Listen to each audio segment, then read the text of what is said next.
Hello dear students, Shri BBN PB हीरप्रा कन्या विद्यालय के ऑनलाइन लेक्चर में आप सभी का स्वागत है। विद्यार्थी मित्रों, आज हम कक्षा 9 हिंदी विषय के बारे में अभ्यास करेंगे।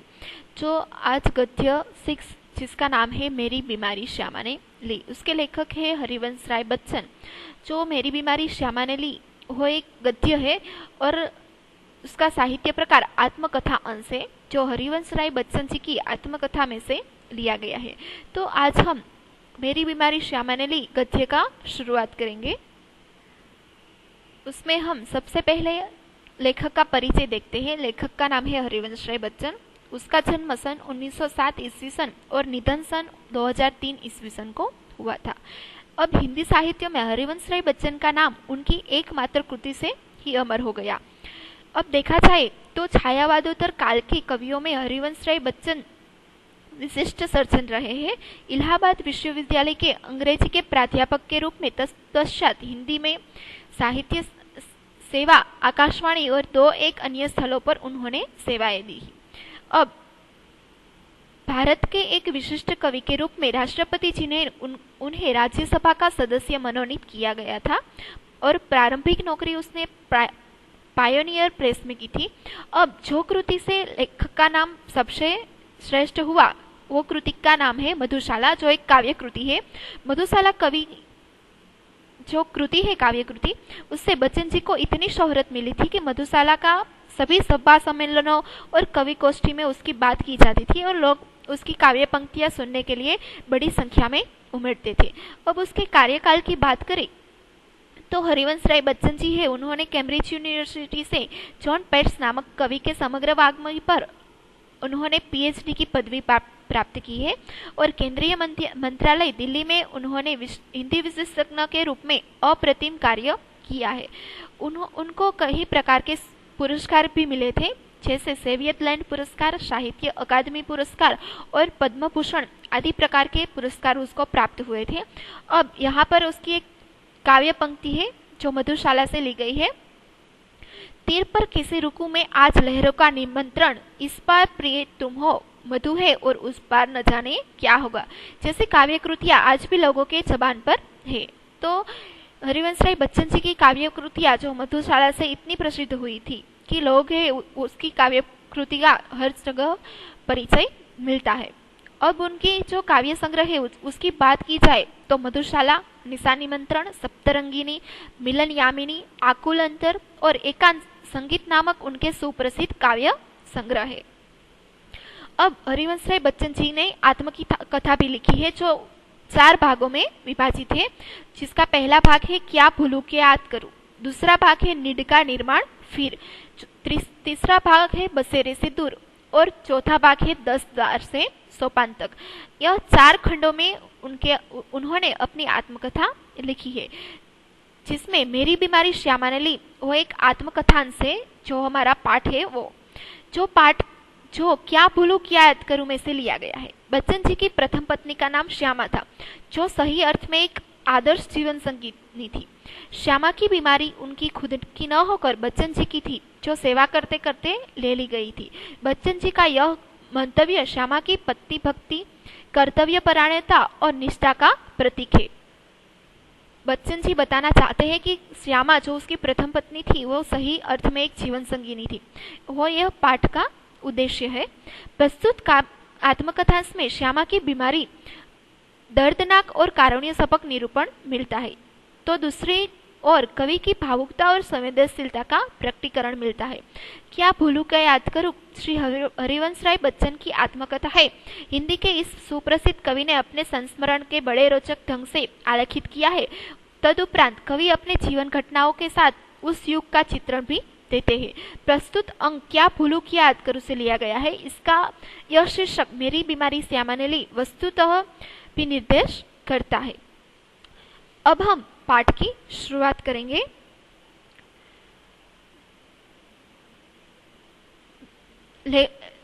हरिवंश राय बच्चन जी છે એ પોતાની પ્રથમ પત્નીના યાદમાં જે આ પાઠ છે એ લખેલો છે। તો એમ કહે છે કે મેં આપણી બીમારીઓ को दुलराने वालों में न था। दुलराना એટલે શું થાય? લાડ પ્યાર કરવા। આપણે જ્યારે બીમાર પડીએ ત્યારે કોઈને કોઈ રીતે લાડ પ્યાર કરતા હોય કે આરામ કરતા હોય, પરંતુ લેખક છે પોતાના બીમારીથી લાડ લડાવવાવાળા હતા નહીં. સચ કહું તો मैं अपनी बीमारी के प्रति प्रायः निर्भय था. લેખક એમ કહે છે કે સાચું કહું તો હું મારા બીમારી પ્રત્યે હંમેશા નિર્ભય હતો, કે હું બીમારીથી જરા પણ ડરતો નહોતો. शायद मैंने गांधी जी के ही लेख में कहीं पढ़ा था कि बीमार होना अपराध है. લેખક એમ કહે છે કે કદાચ મેં ગાંધીજીના લેખમાં જ ક્યાંક એવું લખેલું જોયું હતું, વાંચ્યું હતું કે બીમાર થવું એ શું છે? અપરાધ છે. हमें जो शरीर दिया गया है उसे हम स्वस्थ न रखे तो हम अपराधी तो है ही. લેખક એમ કહે છે કે જો આપણે બીમાર થવું એ અપરાધ છે. ભગવાને આપણે સરસ મજાનું શરીર આપ્યું છે, જો એને સાચવીએ નહીં અને સ્વસ્થ ન રાખીએ તો આપણે અપરાધી થયા જ કહેવાય. મેં इस तर्क को कुछ आगे ले गया था.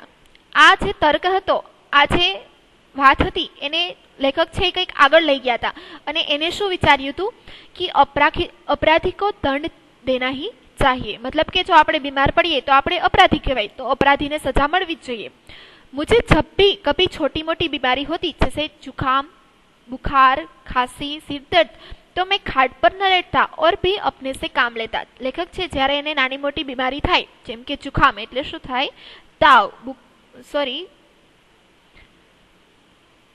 બુખાર એટલે તાવ, ખાંસી એટલે ઉધરસ અને સિરદર્દ એટલે માથાનો દુખાવો, એવી કેટલીક બીમારીઓ સામાન્ય થાય ત્યારે લેખક છે આરામ ન કરતા, સૂઈ ન જતા અને શું કરતા? વધારે પોતાની જાત પાસેથી કામ કરાવતા. એટલે એવું માનતા કે બીમાર થવું એ અપરાધ છે અને અપરાધીને સજા મળવી જોઈએ.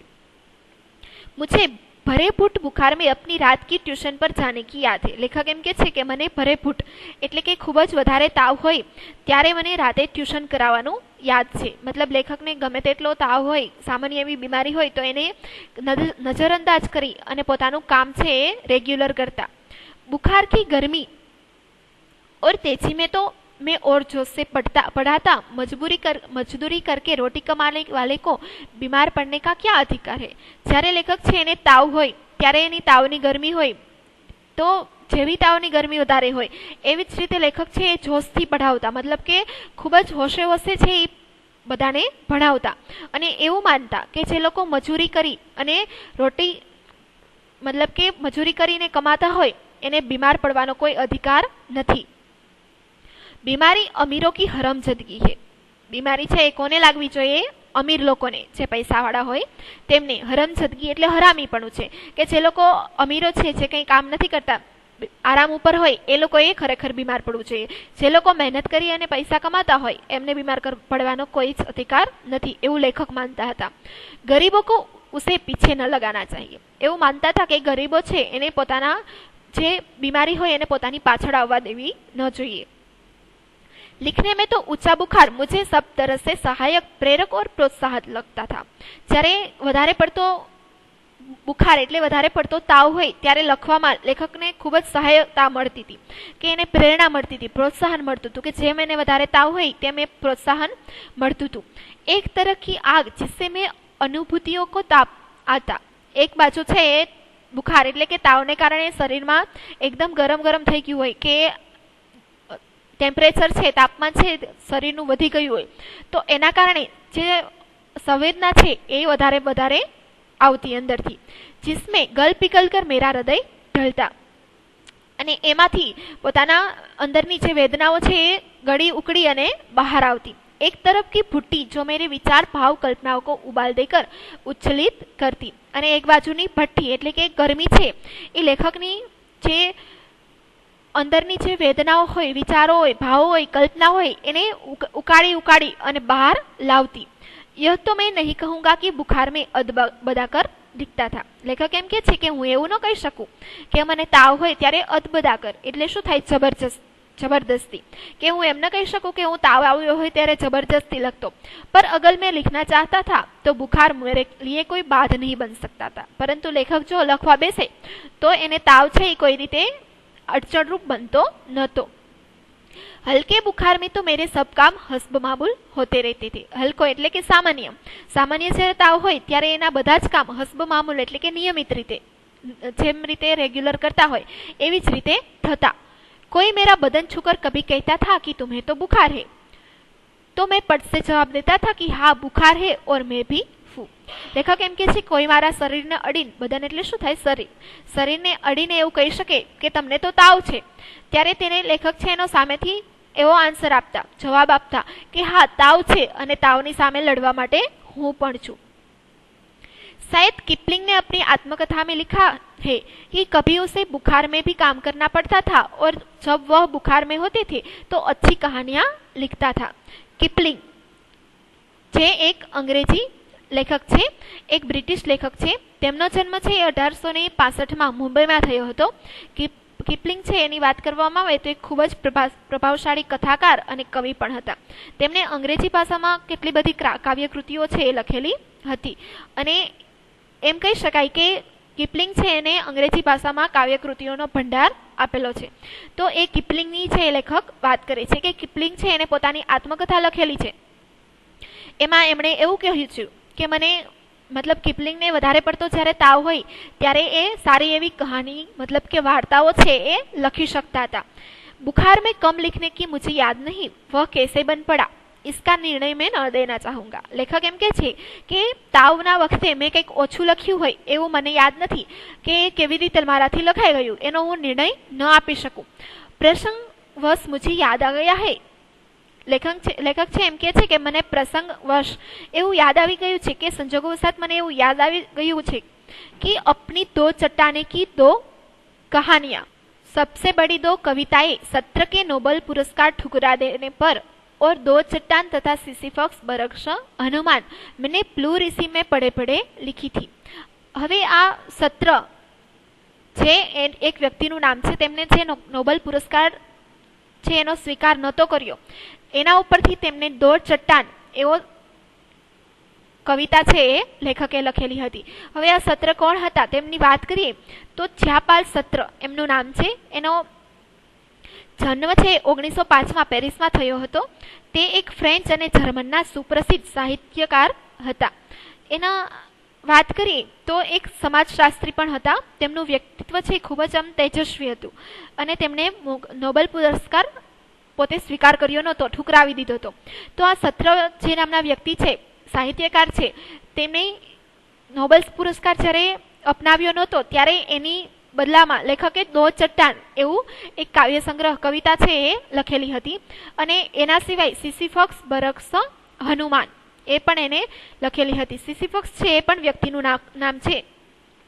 તો આ સિસિફક્સ છે એ કોણ છે એની વાત કરીએ તો એક ગ્રીક છે એના પુરાણોમાં મતલબ કે એના જે ગ્રંથો હોય એમાં સિસિફક્સ એક ચમત્કારિક વ્યક્તિત્વ છે અને તે કેરિન્થ નામના સામ્રાજ્યના રાજા તરીકે ઓળખવામાં આવે છે. એ ખૂબ જ મજબૂત શરીરવાળા હતા અને એવું કહેવામાં આવે છે કે એનામાં એટલી બધી શક્તિ હતી કે તે મોટી મોટી પર્વતશિલાઓ છે એ પર્વતના ટોચ ઉપર ફેંકી અને એવી રીતે પોતે રમત રમતા. અને એ રમત એમને ખૂબ જ ગમતી કે મોટી પર્વતની શિલા હોય એમને ફેંકી અને પર્વતની ટોચ સુધી પહોંચાડે અને પાછી તે શિલા છે એ પાછી આવી જતી. એવી રમતો રમવાનો એક તેમને શોખ હતો.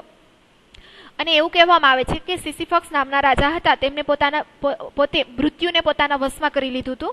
અને ગ્રીક પુરાણમાં એની ઘણી બધી પ્રકારની કથાઓ છે એનો ઉલ્લેખ કરવામાં આવે છે. તો આ સિસિફક્સ બરક્સ હનુમાન એ કાવ્ય પણ લેખકે એ રાજાના નામ ઉપરથી લખેલી છે. તો એને પ્લુરિસી છે એ શું છે? ફેફસાની બીમારી છે કે ફેફસામાં છે એ પાણી ભરાઈ જાય, જ્યારે આપણે શ્વાસ લઈએ ત્યારે ખૂબ જ અંદર દુખાવો થાય, એ પ્રકારની એક બીમારી છે.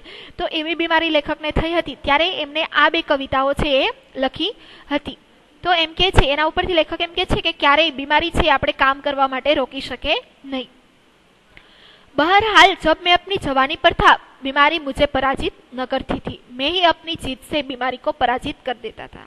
લેખક એમ કે છે કે જ્યારે લેખક છે યુવક હતા, એ પોતે યુવાનીમાં હતા ત્યારે બીમારી છે એને ક્યારે હરાવતી નથી, પણ લેખક જ પોતાની જીતથી બીમારીને હરાવી દેતા.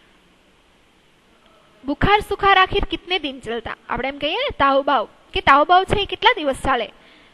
જો આપણે એની સામે લડત કરીએ તો તાવ છે એની રીતે જ જતો રહીએ. જો આપણે એને આગતા સ્વાગતા કરીએ, સરસ એને જમાડીએ, આરામ કરીએ તો તાવ છે એ રોકાઈ જાય. એટલા માટે લેખક છે એમ કે છે કે આપણે સામાન્ય બીમારી છે એની સામે લડવાનું છે, એની સામે પરાજિત થવાનું નથી। વિશ્રામ તિવારી કહા કરતે થે માર કે પીછે ભૂત ભાગે। વિશ્રામ તિવારી છે એક લેખક છે, એમ કે છે કે એવું કહેતા હતા કે માર કે પીછે ભૂત ભાગે એક મુહાવરો છે। તો એ જ આજ કહાવત છે કે માર કે પીछे भूत भागे एक कहावत है। तो एक कहावत में लेखके एवो प्रयोग सिद्ध कर्यो तो मैंने अपने प्रयोग से सिद्ध किया था कि काम के पीछे बुखार भागे। लेखके पोतानी कहावत बनावी थी कि जो आपणे वधारे काम करिए तो आपणो ताव छे ए भागी जाए, मतलब कि आपणी बीमारी छे ए दूर थई जाए। लेकिन यह बुखार मामूली न था। लेखक ने जे ताव हतो ए कोई सामान्य ताव हतो नहीं। इसका संबंध एक तूफान से था जो पिछले 9 महीनों से मुझे झकझोर रहा था। आज ताव हतो ए कोई सामान्य ताव नतो, एने पाछला 9 महीनाथी एने झकझोर रहा था, એટલે કે परेशान करी रह्यो हतो। और जो शांत होने से पूर्व सबसे अत्यंत अधिक विध्वंसक झटका मुझे दे गया था। અને એ તાવ છે એ જ્યારે શાંત પડ્યો ત્યારે ખૂબ જ વિધ્વંસક એટલે કે ખૂબ જ આઘાતજનક ઝટકો એટલે કે ખૂબ જ આઘાતજનક ઘટના છે એ મારી સાથે બની ગઈ, લેખક સાથે બની ગઈ। સ્કૂલ બંધ था। હવે જ્યારે પોતાની વાત કરે છે કે જ્યારે તેને તાવ હતો ત્યારે એ સમય હતો ત્યારે સ્કૂલ છે એ બંધ હતા, વેકેશનનો સમય હતો। ट्यूशन पर मैं जाता था। लेखक છે ટ્યુશન કરાવતા હતા। उनकी आमदनी की मुझे जरूरत थी। જે ટ્યુશનના પૈસા હતા એમની લેખકને જરૂરત હતી। કિતાબો की बिक्री अभी अनियमित नहीं थी। કિતાબો એટલે કે પુસ્તકો છે, લેખક જે પુસ્તકો લખતા એનું વેચાણ પણ કરતા। તો એ વેચાણ, बिक्री એટલે શું થાય? વેચાણ। કે પુસ્તકો છે એનું વેચાણ છે એ નિયમિત હતું નહીં, કે રોજે છે એ જેમ આપણે પગાર આવે કે ટ્યુશન કરાવે એની સેલેરી આવે એવી રીતે પુસ્તકો છે એના વેચાણમાં પણ નિયમિત રીતે થઈ શકે નહીં। कर्ज सीट पर चढ़े थे। कर्ज એટલે દેવું, બીજાને પૈસા છે એ દેવાના હતા, એના ઉપર ઘણું બધું कर्ज હતું। बुखार 10 दिन चला, 20 दिन चला, महीने भर चला और 2 महीने चला। जुलाई आ गई। लेखक ने जे ताव હતો એ કોઈ સામાન્ય તાવ નહોતો, એ હંમેશા એની સાથે હતો જ કે 10 દિવસ ચાલ્યો, પછી 20 દિવસ રહ્યો, મહિનો સુધી રહ્યો તાવ, 2 મહિના સુધી રહ્યો અને જુલાઈ આવી ગઈ, मतलब કે જુલાઈમાં સ્કૂલ છે એ ખુલી ગઈ। લેખક છે એ ભણાવવાનું કામ પણ કરતા એટલા માટે સ્કૂલ છે એ ખુલી ગઈ અને जुलाई महीनो આવી ગયો।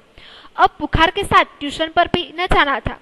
दिन भर स्कूल में पढ़ाना भी पड़ता था। लेखक છે રાતના સમયે ટ્યુશન કરાવતા પણ તાવ છે એને એના અંદરથી તાવ છે એ જવાનું નામ નહોતો લેતો કે લેખક છે માત્ર ટ્યુશન જ નહોતા કરાવતા, હવે તો આખો દિવસ તેને સ્કૂલ ઉપર ભણાવવા પણ જવું પડતું હતું। बुखार का नमूना वही, सुबह बिल्कुल नहीं और शाम को 101 से 102 डिग्री के बीच।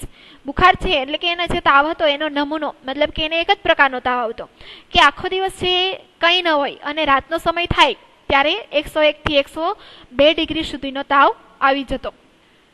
કમજોરી दिन दिन बढ़ती हुई, कभी कभी धीमी खांसी। એના શરીરમાં કમજોરી એટલે કે એનું શરીર છે એમાં અશક્તિ આવી ગઈ હતી અને ધીમે ને ધીમે એ અશક્તિ છે વધતી જતી હતી અને ક્યારેક ક્યારેક ધીમી ધીમી ખાંસી એટલે ઉધરસ આવતી હતી।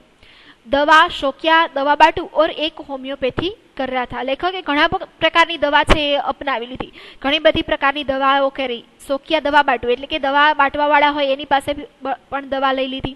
હોમિયોપેથી એટલે કે એક આયુર્વેદિક પ્રકારની દવા છે એ અત્યારે કરી રહ્યા હતા। कभी कभी सोचता क्या मुझे तपेदिक हो गया है। लेखक છે એમ કહે છે ક્યારેક ક્યારેક મને એવો વિચાર આવતો કે શું મને તપેદિક એટલે ક્ષય, ટીબી, કે શું મને ટીબી થઈ ગયો છે। हो गया हो तो एलोपैथी का इलाज तो अपने बुद्धि के बाहर है। लेखक એવું વિચારતા કે જો મને ખરેખર તપેદિક એટલે કે ક્ષય જે ત્યારના વખતમાં ખૂબ જ ભયંકર બીમારી ગણાતી, તો એમ વિચારતા હતા જો મને ક્ષય થઈ ગયો હશે તો એલોપેથી એટલે કે અંગ્રેજી ઉપચારની જે અત્યારે આપણે દવાઓ આવે છે એ ઉપચારનો ઇલાજ તો ખૂબ જ મોંઘો છે, જે લેખકના વસની વાત હતી નહીં, કે લેખક પાસે એટલા બધા પૈસા હતા નહીં કે તે પોતે एलोपैथी नो उपचार करावी सके। क्या उस समय मेरी जिह्वा पर सरस्वती बैठी थी जब मैंने कहा था कि श्यामा की बुखार मैं लेने जा रहा हूँ। जिह्वा एटले शुं थाय? जीभ। के लेखक एम के छे के शुं त्यारे मारी जीभ पर सरस्वती बैठी थी। जीभ पर सरस्वती बेसवी एक मुहावरो छे जेनो अर्थ थाय छे कही हुई बात सचो ना, मतलब के जे बात बोलीए ते साचुं थई जाय ए वातने शुं कही शकाय के जीभ पर सरस्वती बेसवी। तो लेखके एक वखत एवुं कीधुं हतुं के श्यामानो बुखार एटले के श्यामा एनी पत्नीनो ताव छे हूँ लेवा जई रह्यो छुं, तो त्यारे शुं एनी जीभ पर सरस्वती बैठी थी के श्यामानो તાવ છે એ નાશ થઈ ગયો, મતલબ શ્યામાનો તાવ છે એ પોતાનામાં આવી ગયો, એવું સાચું બન્યું. બેટી हो तो कितना अच्छा है, क्या मैं बीमार हूँ इसीलिए श्यामा स्वस्थ है. લેખક એમ કહે છે કે જો ખરેખર એવું હોય તો ખૂબ જ સારી વાત કહેવાય કે જો હું बीमार છું એટલા માટે શ્યામા સ્વસ્થ છે. जिसने पिछले 6 वर्षों से इस महीने में ज्वर मुक्त नहीं जानी है. લેખક એમ કે છે કે જો ખરેખર એવું હોય કે શ્યામા છે એ મારા કહેવાથી સ્વસ્થ હોય તો કેટલું સારું હોય કે જે છેલ્લા 6 વર્ષોથી બીમાર છે અને આ મહિનામાં પણ જ્વર મુક્ત એટલે કે તાવમાંથી મુક્ત છે એ જાણી શકાતી નથી. એટલા વર્ષોથી એ હંમેશા તાવ સાથે છે, મતલબ કે તાવ છે એને શરીરમાં રહે છે. पर श्यामा को मेरी बीमारी भीतर ही भीतर खाए जा रही थी. उसने अपने इच्छा बल से जैसे अपने आप को स्वस्थ कर लिया था कि वह भी कहीं मेरी चिंता न बन जाए. લેખકને એવું લાગતું હતું કે ખરેખર એવું જ હશે કે શ્યામા છે એને લેખકની બીમારી અંદર ને અંદર ખાતી હોય કે અંદર ને અંદર એ શ્યામા છે એ લેખકની બીમારીથી ચિંતા કરતા હોય અને એને પોતાની ઈચ્છા શક્તિથી પોતાની જાતને સ્વસ્થ કરી લીધી હોય કે પોતાને પણ તાવ તો હતો જ, પરંતુ એ લેખકને બતાવવા નહોતા માંગતા કે પોતે ખરેખર તાવમાં છે અને ક્યાંક પોતે પણ શ્યામા છે એ પણ લેખકની ચિંતાનું કારણ ન બની જાય એટલા માટે પોતાની ઈચ્છા શક્તિથી પોતાને સ્વસ્થ કરી લીધી હોય એવું લેખકને લાગતું હતું. उसके अतिरिक्त मेरी बीमारी का शायद किसी को पता न था. શ્યામા સિવાય લેખક પોતે બીમાર છે કે એને આ પ્રકારનો તાવ આવે છે એવી કોઈને પણ ખબર નહોતી. क्योंकि सारे काम में सामान्य रूप से ही किया जाता था. લેખક છે એ બધા જ કામ સામાન્ય રૂપથી જ કરતા હતા કે જેવી રીતે રેગ્યુલર સ્વસ્થ માણસ કરે, પોતે રેગ્યુલર સ્કૂલે જાય, ટ્યુશન કરાવે, એટલે બધા જ કામો રેગ્યુલર કરતા. એટલે કોઈને અંદાજો પણ નહોતો કે લેખક છે એ બીમાર છે. માત્ર શ્યામાને જ ખબર હતી કે લેખક છે એના અંદર પોતે બીમાર છે.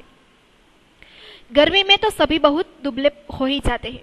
લેખક એમ કે છે કે પોતાનું શરીર છે એમાં અશક્તિ આવી ગઈ હતી, પોતે દુબળા થઈ ગયા હતા, પરંતુ ગરમી એટલે કે ગરમીના સમયમાં બધા લોકો છે એ પતલા થઈ જ જાય. એટલા માટે લેખકને કોઈ એવો અંદાજો નહોતો લગાવતા કે પોતે દુબળા છે તો કોઈ બીમાર છે કે કેમ.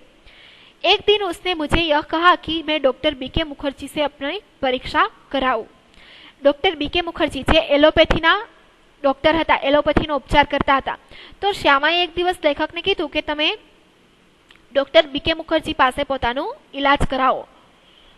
मैंने टालम टूल की तो उसने ब्रह्मास्त्र छोड़ दिया. લેખક છે એને टालम टूल એટલે કે આનાકાની કે વાતને ટાળવાની કોશિશ કરી તો શ્યામાએ બ્રહ્માસ્ત્ર છોડી દીધું. બ્રહ્માસ્ત્ર એટલે કોઈ જાતનું શસ્ત્ર પણ એવા પ્રકારનું કે જે ક્યારેય નષ્ટ ન થાય. અહીંયા ખરેખર બ્રહ્માસ્ત્ર નથી છોડ્યું, એક વાત છે કે શ્યામાએ એવી વાત કરી, બ્રહ્માસ્ત્ર જેવી વાત કરી કે લેખક છે એ વાતને ટાળી શક્યા નહીં.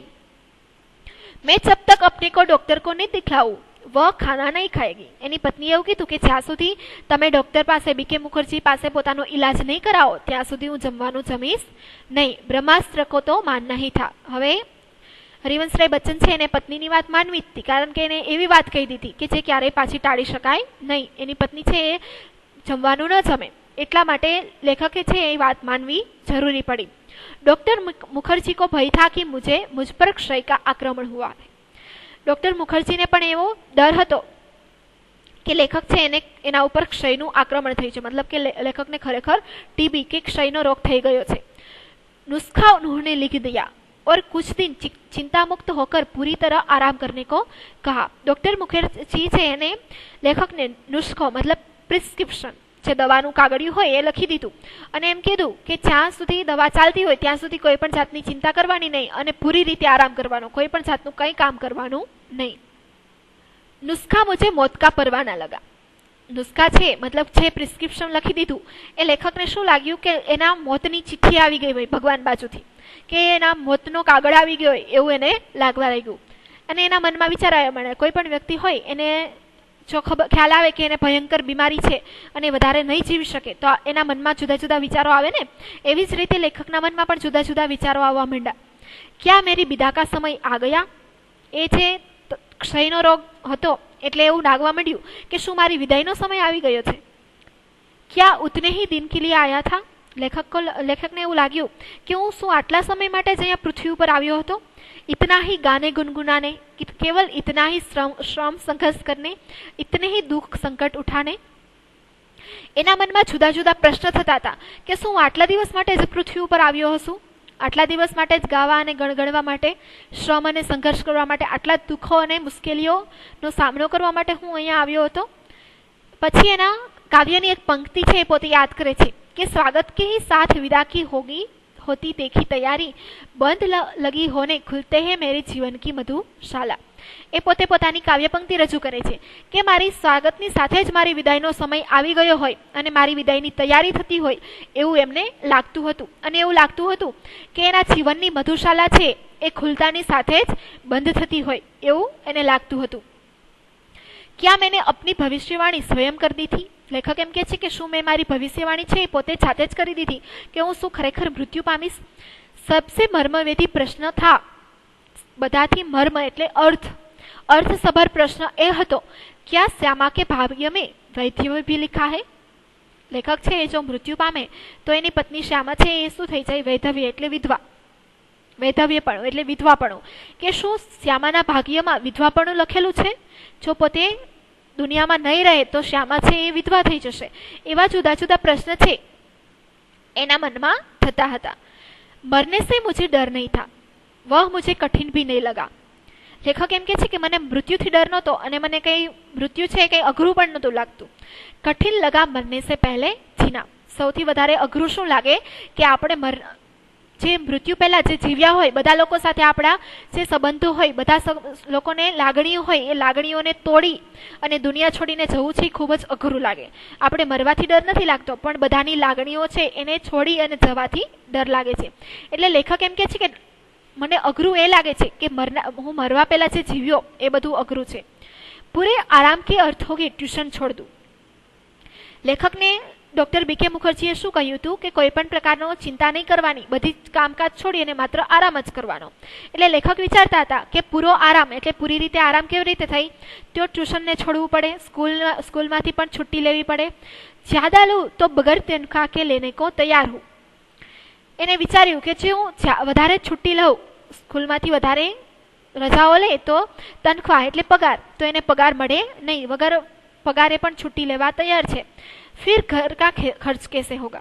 એના મનમાં પ્રશ્ન થયો, જો હું પગાર વગર છુટ્ટી લઈ લઉં વધારે પડતી તો ઘરનો ખર્ચ કેવી રીતે ચાલશે?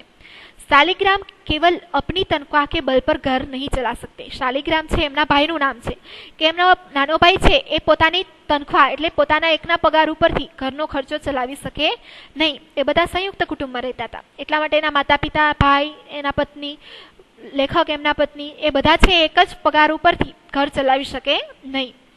કલ ઉનકી બદલી હો સકતી હૈ, કાલે એવું પણ બને કે એમના ભાઈની બદલી થઈ જાય। તબ વે એક પૈસે ભી ઘર બેચને કી સ્થિતિ में ન હોગે, ત્યારે એવું પણ બની શકે કે શાલિગ્રામ છે એની બદલી થઈ જાય તો એ પોતાનું નવું ઘર બનાવે તો એના ઘરનો ખર્ચો ચલાવે। એ ઉપરાંત લેખક છે એના મમ્મી પપ્પાને બધા સાથે રહેતા હોય તો એના ઘરનો ખર્ચો, બંને ઘરનો ખર્ચો એકલા હાથે ઉઠાવી શકે નહીં। તો તેવી પરિસ્થિતિમાં તે પોતાની એક પણ પૈસો છે એ પોતાના ઘર માટે મોકલવા માટે થઈ શકે નહીં। महंगी महंगी दवाएं कहाँ से आएगी? लेखक एम के છે કે મોંઘી મોંઘી દવાઓ છે એ ક્યાંથી લઈ આવશું? કે પોતાને જે એલોપેથીનો ઉપચાર ચાલુ કર્યો તો એની દવાઓ છે ખૂબ જ ખર્ચાળ હોય, તો એવી દવાઓ છે ક્યાંથી આવશે? એવા બધા પ્રશ્ન છે એને આર્થિક મૂંઝવણો થતી હતી। કિતાબો से आमदनी अनियमित और अनिश्चित है। એને જે પુસ્તકો, કિતાબ એટલે પુસ્તકો, પુસ્તકોની જે આમદની એટલે કે એની જે પૈસા આવે છે, એના વેચવાના જે પૈસા આવે છે એ વેચાણ છે અનિયમિત હોય અને અનિશ્ચિત હોય, ક્યારેક પૈસા આવે ને ક્યારેક ન પણ આવે। કર્જ ભી અદા કરને કો કમ નહીં હે, અને એના ઉપર કેટલો બધો કર્જ હતો, બીજાને પૈસા ચૂકવવાના હતા તે પણ કંઈ ઓછા નહોતા। તો એવી રીતે લેખકના મનમાં ઘણી બધી આર્થિક મૂંઝવણો છે એ થતી હતી। આ પાઠ છે આપણે આજના દિવસે અહીંયા સુધી જ રાખીશું। હવે આગળના લેક્ચરમાં આગળનું વાત કરીશું। અહીંયા સુધી રાખીએ। Thank you.